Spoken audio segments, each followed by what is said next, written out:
All right, guys, welcome back to another episode. I'm your host, T. Welcome to the Adventures of TNT. Now, we are back exploring more punk, in which today we are checking out two bands. Let's see, two bands were one band that I've heard before, which is Crass, and the other one is called The Exploited.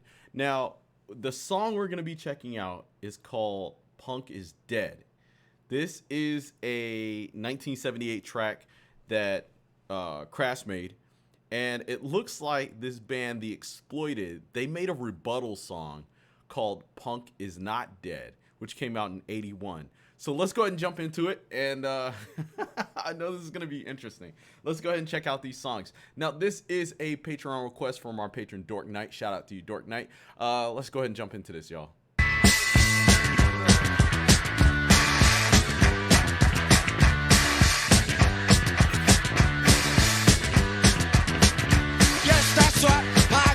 It's just another trick for that fellow country mistake. Bubblegum rock and plastic chances. Your boss edition back up in some Americans. Three years prime on the clash. I'm a revolutionist, just for cash. I'm becoming fashion like hippie used to be. I can't be a do it not me. Military system, distance kill. Military press the public will. I'm becoming a mimic because you feel lost. They just know that now you're gonna come. Punk lost is a monostation like pop. Steve Jones started doing real work. Revolution and a kid shake. Stuck from the system and give me snide. Well, I'm tired of staring through shit's like glass. Tired of staring at my superstar's ass. I'm going off to scrap round the night. I'm just waiting for 50 minutes back. See me Jones, you're like pop. You're some pretty bike, what do you smoke? Patty Smith, you're like pop. Right me hand, but it's red goes off. And me, yes, I do I want to know. Is there something I can learn? You're like a business to burn my ankles tonight.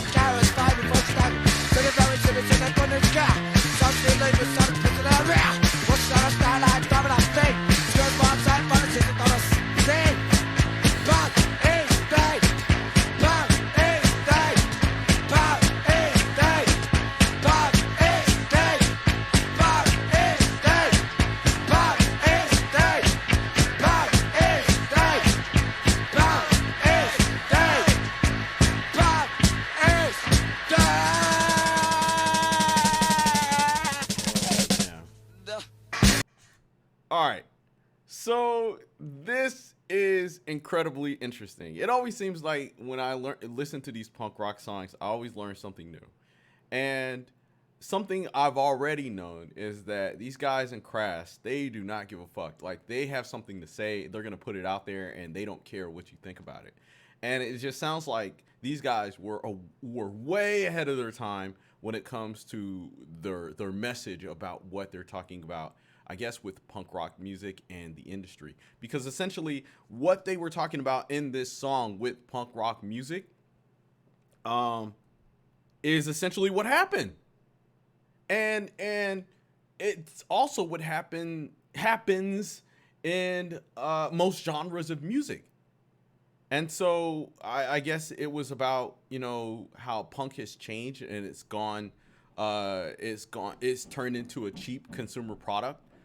Bands are selling out for fame, and and in a real tongue-in-cheek way, he's saying, like, I'm waiting for my 15 minutes of fame so I can get paid. Oh man, this is really cool. This is funny. Because when you think about it, this came out in '78, so this is before heavy metal, this is before thrash, this is before Metallica, this is before all these bands out there who essentially, like, that's what happens to your genre of music. It becomes popular. Music executives get involved, and superstars are created, and it kind of cheapens down the movement, I guess. Because he says something like that in the song. He says, preaching revolution, anarchy, and change as he sucked from the system that had given him his name. Oh man, this is really, really cool. So apparently a group called The Exploited, I'm assuming they're another punk rock band, they came up with a rebuttal.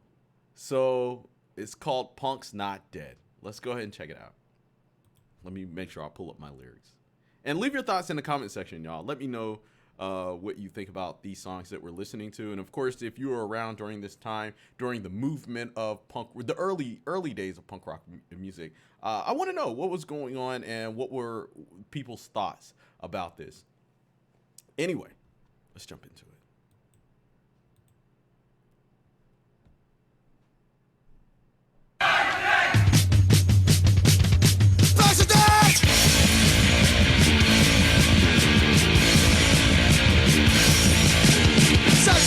Pakistan, everyone share our mother tongue. Don't like the music, don't like the words, you can all push up in the bunch of tongues. Bunch that I know, bunch that I know, bunch that I know, bunch that I must know.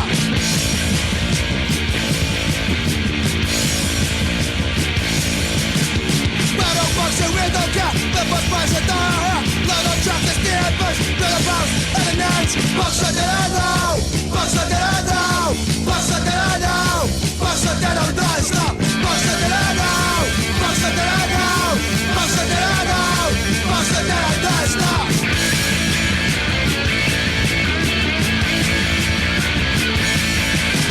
Hit the curse with the head of the law. Hit the fear of the never. Down the years to walk around. Go and bitch it to the ground. Buster that I know.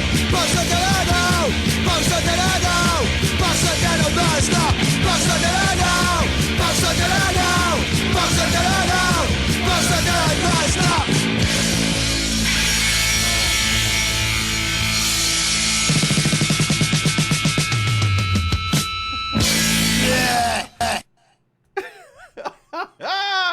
Oh man, what a way to end the song. He's like, "Bleh." So this is a very interesting rebuttal because in the sense of a punk rock song, I mean, it's short, it's sweet, and it goes straight to the point, in which these guys are saying, no, punk's not dead. And you know, in a way, it wasn't, because in the 80s, there was an interesting kind of revitalization of the punk rock music. And I think that the sound of it kind of, it started to, I guess, like a lot of punk rock bands kind of solidified their sound.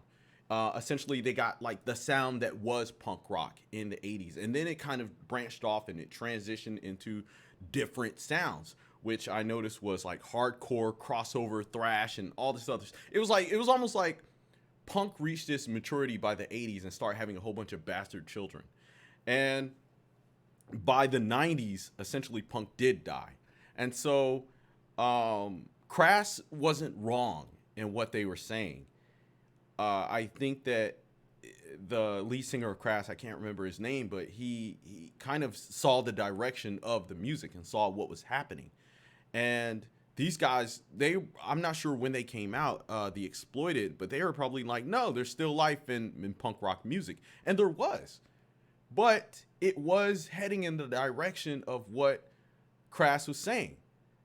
You know, the punker look became like something of pop culture. Now all of a sudden people can have spiky hair or multicolored hair and wear the boots and the clothes and everything, and they did it and they weren't punk, you know. And so I agree with both bands. I think that punk was dying, but it wasn't dead. But eventually it did die into the 90s. Because in the 90s, that's when it actually turned into like you had something like consumer punk or punk pop and stuff that was more digestible for normal audiences. Because with this song coming out in the 80s and even with Crass in the 70s, you're competing against pop artists like Madonna, Michael Jackson, and metal bands. And so music like this, it wasn't, I guess it was still kind of underground, you know, and executives and record companies, record labels, they figured out a way by the 90s to make it accessible to everyone. And there you have it. So this is very cool. It's really cool doing, going back into history and hearing what was going on during the time and hearing how bands felt about their genre of music and the direction of it. Because nowadays people don't really do that. You don't hear too many bands talk about in their songs. They do it in interviews. They'll say, "Oh yeah, rock is dead," or "heavy metal's dead," or "hip hop is dead," but they don't make songs about it. It's like nobody wants to really talk about it in their music, but they will talk about it in interviews and stuff. But anyway, this was really cool. I thoroughly enjoyed this. Shout out to you, Dork Knight. He did make another request for what is this? Wesley Willis, I Whoop Superman. I did listen to a few seconds of it, in which I'm probably gonna do it in a separate video. But guys, I want you to list your thoughts down below in the comment section, what you thought about these two bands, as well as these two songs, and the movement of punk rock during the late 70s and early 80s. I want to hear it all. So as always, make sure you subscribe to the channel. That way you can follow me on my journey with this genre of music. Like this video, and I'll see you guys next time. Peace.